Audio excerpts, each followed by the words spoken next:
Today I'm going to be showing you how to overdrive your tracks, so that way you could get tasteful distortion that really adds power to pretty much anything. It's really cool for certain sections of your tracks. I'm going to be showing you when I would use it. And with that being said, let's go ahead and get right into it here. So I'm going to loop 4 bars of this while we work on this. First off, I'm just going to show you what this sounds like. I put this together in a few minutes here. Just a simple track with some drums, bass, and that's pretty much it. Sounds like this.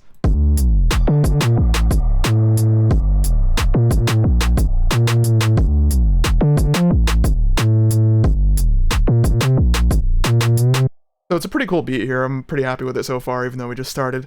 But there's some really cool things you could do distortion-wise to really give this power.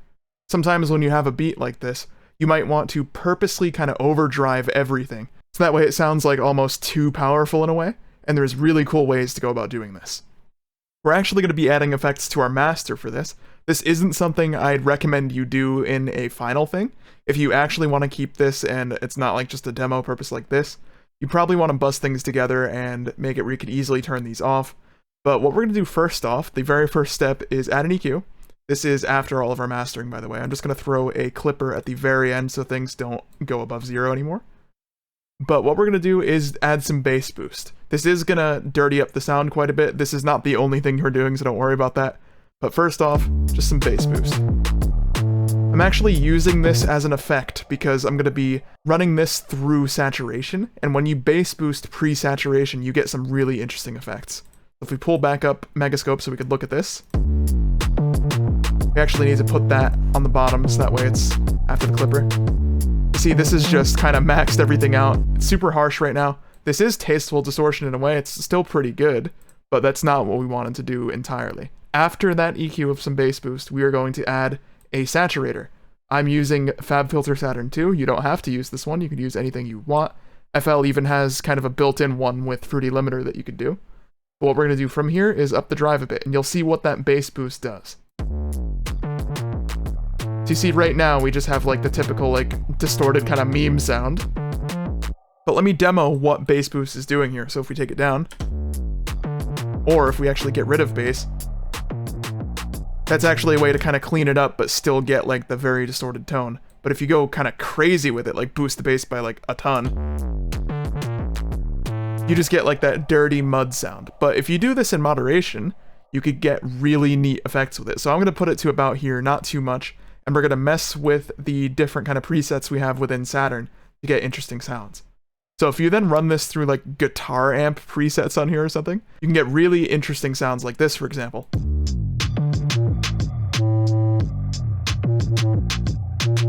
So like in terms of when I would use something like this, first off, we're just going to lower the bass a little more. That was too much. Sometimes they benefit from taking it out, as I did say. But like this is a cool thing to use, like say you have like really intense vocals on your track and you want the instrumental to kind of do something a little bit different and still just sound sort of crazy. Imagine you had like that guitar amp preset and then you're also doing a bit of like a low pass that you're opening up over time over some vocals, so like this.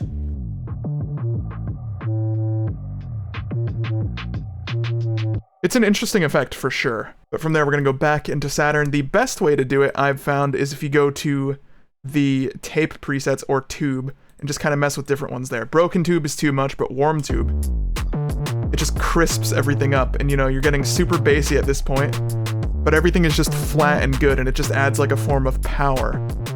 If you overdo it, like that, it's not going to sound too good, unless there's actually a really cool tip you could do with this. Overdo it like a lot, like 100%, so like that, but then just mess with dry wetting like the mix over here. So say we did that and put it to like 30.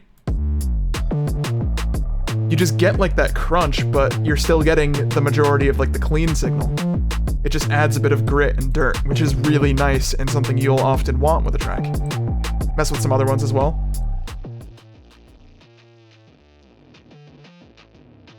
Sometimes what you could do as well is like get this for the top end, but actually split it so your low end is unaffected. So like this. And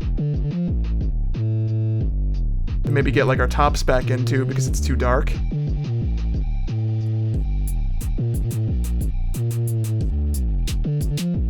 Like if you just do that on like the mids or something, you get an interesting layer of dirt. That's just a couple of ways I use saturation kind of creatively to get a really nice sort of good distortion effect. Let me know what you think in the comments, and let me know if you have additional tips to achieve sounds like this. There's a lot that you could do that, as you see, will sound like a lot better than if you were to just, say, for example, throw, like, right now, if I would just put clip shifter on here again and just gain it loads.